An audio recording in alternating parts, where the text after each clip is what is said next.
Hey classmates, it's Monday. September 19th, 2011. I keep forgetting. I don't know if you can tell from my voice, but I am sick. I went home early on Thursday, didn't go to school on Friday, and spent all weekend just in bed. Watching TV and doing a little bit of homework, but mostly watching TV. Jake, I'm a little bit hurt that you forgot about me. I mean, thought we all had a bigger bond than that, and it's hurtful. Also, Jake, did you happen to order a physical copy of Ellen Hardcastle? Because I was watching the Hardcastle videos and I think he mentioned you. I don't know if you were aware, I just thought it was cool. Yeah.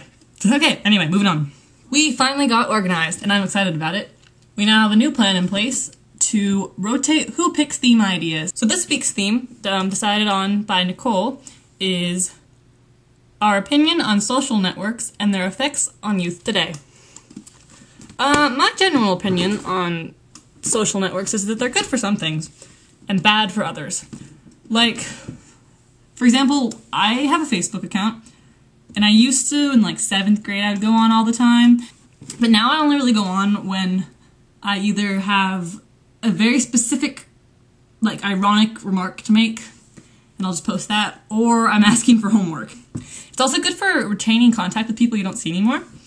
Which was a big deal after high school because, I mean, I see people a lot, but I mean, I only really regularly hang out with maybe 4 or 5 of the people from my class. And if I want to talk to someone, I could just be like, hey, how's it going? Haven't seen you in a while, I miss you. I mean, so it's good for that, I suppose.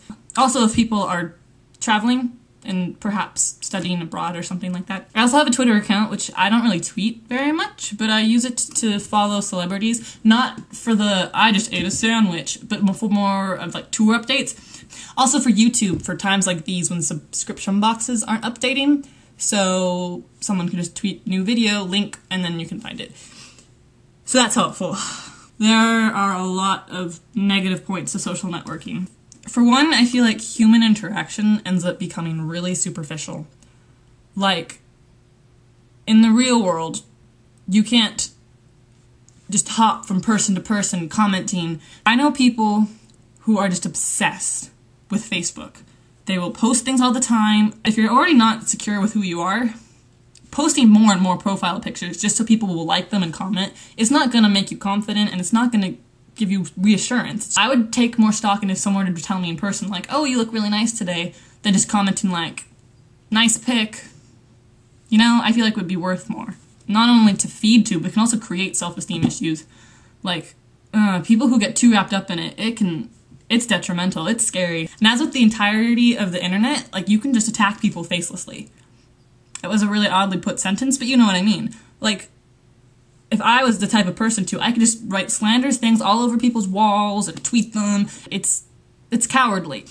There's also a line that gets crossed, I feel, especially on YouTube. On Narimon videos, oh, you and Christina should get back together.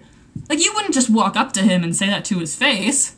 You just get this entire anonymous persona that you can do whatever you want with. And it's just kind of artificial, it's weird. So I think my general feeling is just that social networking should be an addition to conversation and not a substitute. If there was a way to have social networking where you had a limit, you could only be on a certain site for 20 minutes a day or something, maybe half an hour, I don't know, some amount of time, and there's also a way where you couldn't just anonymously attack people, I think that would be more ideal. In my opinion. This whole thing is my opinion. Feel free to disagree. So yeah, I'm generally for social networking sites. I have a Twitter, I have a Facebook, I have a Tumblr, I don't use it. I don't know, is that social networking? I'm not really sure what the scope is, and I definitely have a YouTube account. I think they're great for some things. It's just there's a line that shouldn't be crossed, and you should try and treat it like the real world as much as possible. I say real world, it is the real world, it's reality, but I feel like you should treat it as a face-to-face conversation as much as possible. Be courteous, and not depend on them. And then you're great. So yeah, those are my thoughts. So I look forward to your videos. And yeah. Have a great week. I need a way to end this. I feel like you can never just end it. I can't just end it simply. Shark attack!